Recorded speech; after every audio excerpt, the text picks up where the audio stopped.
دنیا کے سب سے غلیظ ترین بدترین بدبودار اور ناپاک شخص کو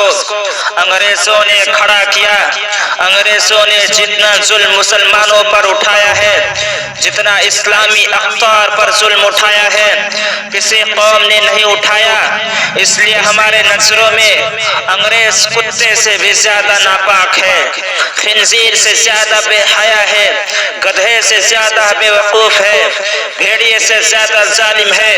کوئی انگریز کے شکل کو اچھا سمجھتا ہو تو سمجھتا ہو، جس کے دلوں میں محمد عربی صلی اللہ علیہ وسلم جگمگا رہا ہو، وہ انگریز کے شکل پر تھوکنا بھی گوارا نہیں کرتا، وہ انگریز کے کپڑوں پر تھوکنا بھی گوارا نہیں کرتا، وہ انگریز کی تہذیب پر پیشاب کرنا بھی گوارا نہیں کرتا۔ انگریز ناپاک ہے، نجس ہے، کمینہ ہے، صرف رنگ کا گورا، اندر سے بری طرح کالا ہے۔ اس لیے کہ پچھلے صدی میں انگریز نے ایک مردود کو کھڑا کیا، ایک ملعون کو کھڑا کیا، ایک خبیث کو کھڑا کیا، ایک دجال کو کھڑا کیا، ایک بدبخت کو کھڑا کیا، جس کی شکل بگڑی ہوئی تھی، جس کے ایک آنکھ کانی تھی، جس کے دماغ میں فطور پڑا تھا، جس کی طبیعت بے حیا تھی، جس کی شکل دیکھنے کا قابل نہیں تھی، جس کا انداز دنیا میں سب سے زیادہ بیکار انداز تھا، جس کا گال پچکا ہوا تھا، جس کی آنکھیں دھسی ہوئی تھی، جسے ایک انسان نہیں کہا جا سکتا۔ اس سے انگریزوں نے کہا، تو مجدد ہونے کا دعویٰ کر، تو مسیح ہونے کا دعویٰ کر، تو محدث ہونے کا دعویٰ کر، تو نبی ہونے کا دعویٰ کر۔ یہ قوم جو آج مزاروں پہ سجدے کر رہی ہے، یہ قوم جو حضرت نوح کی قربانیاں بھول چکی ہے کہ کس طرح مارے کھا کھا کر کامیاب ہوئے، یہ قوم جو حضرت ابراہیم خلیل اللہ کی تنہائی بھول چکی ہے، ان کا آگ میں چلنا بھول چکی ہے، جو یہ قوم جو آج مرادیں پوری کرانے کے لیے مری جا رہی ہیں۔ انگریز نے مرزا قادیانی کے سامنے سے کہا کہ تو اس قوم کے سامنے کھڑے ہو کر کہہ دے کہ میں نبی ہوں، میں ذلی نبی ہوں، میں بروسی نبی ہوں، میں قصبی نبی ہوں۔ اس بدبخت نے دعویٰ کیا اور دعویٰ کرنے کے بعد کہا کہ مسلمانوں میں اس لیے آیا ہوں کہ تم جہاد چھوڑ دو۔ تلوار والا جہاد چھوٹا جہاد ہے، لوگوں کی خدمت والا جہاد بڑا جہاد ہے، لوگوں کو دین بتانے والا جہاد بڑا جہاد ہے، نفس کی اصلاح کرانے والا جہاد بڑا جہاد ہے، تلوار والا جہاد چھوٹا جہاد ہے۔ اس جہاد کا نام لینا چھوڑ دو۔ اس کے بعد مرزا نے اپنے متبعین سے کہا کہ گلی گلی کوچے کوچے چلے جاؤ، لوگوں سے محمد عربی کا تلوار چھین لو، ابو بکر صدیق کا نیزہ چھین لو، حضرت عمر فاروق کا تیر کمان چھین لو، انہیں حضرت طلحہ و زبیر کی قربانیاں بھلا دو، انہیں حمزہ کا ٹکڑے کو بھلا دو، انہیں شہداء احد کے بہتے ہوئے خون بھلا دو، انہیں نبی کے زخم کو بھلا دو، انہیں نبی کے زخم کو یاد نہ رہنے دو، انہیں سورہ برات بھلا دو، انہیں سورہ فتح بھلا دو،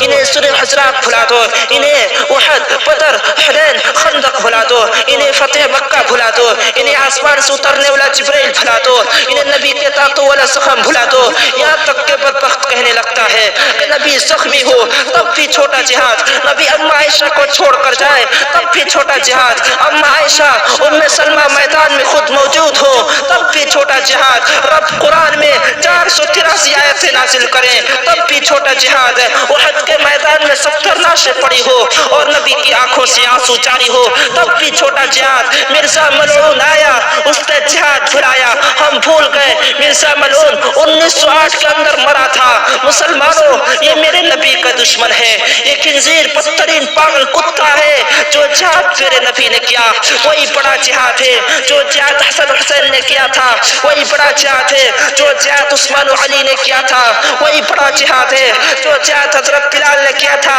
وہی بڑا جہاد ہے، جو جہاد امیر معاویہ نے کیا تھا وہی بڑا جہاد ہے، جو جہاد خالد بن ولید نے کیا تھا وہی بڑا جہاد ہے، جو جہاد حضرت حنظلہ نے کیا تھا وہی بڑا جہاد ہے۔ آگے سنو، جو جہاد اسلام کا ہیرو مولانا قاسم نانوتوی نے کیا تھا وہی بڑا جہاد ہے، جو جہاد شیخ الہند مولانا محمود الحسن دیوبندی نے کیا تھا وہی بڑا جہاد ہے، جو جہاد مولانا حسین احمد مدنی نے کیا تھا وہی بڑا جہاد ہے، جو جہاد شاہ اسماعیل شہید پہلوی نے کیا تھا وہی بڑا جہاد ہے، جو جہاد مفتی عنایت نے کیا وہی بڑا جہاد ہے، جو جہاد شاہ ظفر نے کیا وہی بڑا جہاد ہے، جو جہاد امداد اللہ مہاجر مکی رحمۃ اللہ علیہ نے کیا وہی بڑا جہاد ہے، جو جہاد سلطان ایوبی نے کیا وہی بڑا جہاد ہے، جو جہاد حاجی اشفاق اللہ نے کیا وہی بڑا جہاد ہے، ارے جو جہاد ٹیپو سلطان نے کیا وہی بڑا جہاد ہے، جو جہاد مولانا ابوالکلام آزاد نے کیا وہی بڑا جہاد ہے، جو جہاد ارطغرل غازی نے کیا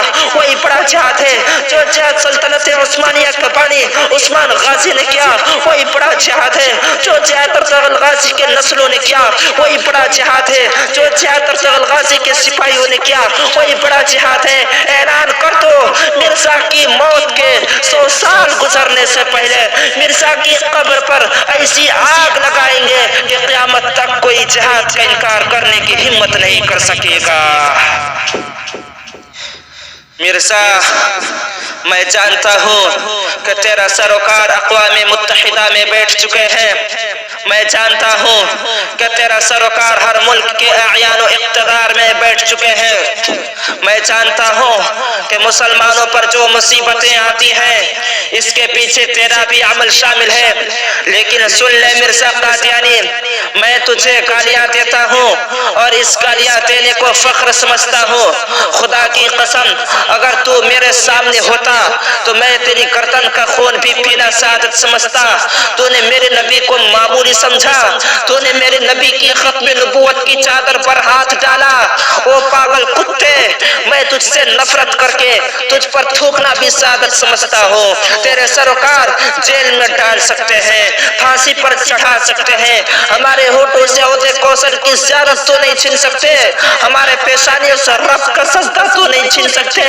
جو ہم اپنے رب سے مانگیں گے، ہم اپنے رب سے، ہم اپنے نبی کے پاؤں کے قیامت کو اپنے نبی کے پاؤں کے بوسہ مانگیں گے۔ تم ہمیں اپنے محمد عربی سے کھٹنے والے ہو حکمرانوں، نبی تمہارے بھی نبی ہیں، ہمارے بھی نبی ہیں، ہم سب کے نبی ہیں۔ کتنے پیارے نبی ہیں، کتنی شفقت والے نبی ہیں، نبی کے علاوہ میرا اور کون سہارا ہے؟ اس نبی کے ختم نبوت پر ڈاکہ ڈالا اس ملعون نے، اس کے لیے ہمارے دل میں نرمی آ جائے، اس کے باتوں کی ہم تصدیق کر لیں۔ نہیں، اللہ کی قسم نہیں، موت آ سکتی ہے لیکن ختم نبوت کا سودا نہیں ہو سکتا ہے۔ اور پھر ہمارے نبی 27 مرتبہ جنگوں میں نکلے نبی کی شان گھٹانے کے لیے۔ اس ملعون نے کہا کہ نبی کا جہاد چھوٹا جہاد ہے۔ نہیں ظالموں، نہیں، ہم اپنے جسم کو ٹکڑے ٹکڑے کرا کے بھی، ہم اپنے بدن کو زخمی کرا کے بھی، ہم اپنے سر کو کٹا کر بھی ہم ان ظالموں کو قیامت تک بتاتے رہیں گے کہ اصلی جہاد وہی ہے جو آقا نے بدر کے میدان میں کھڑے ہو کر کیا تھا۔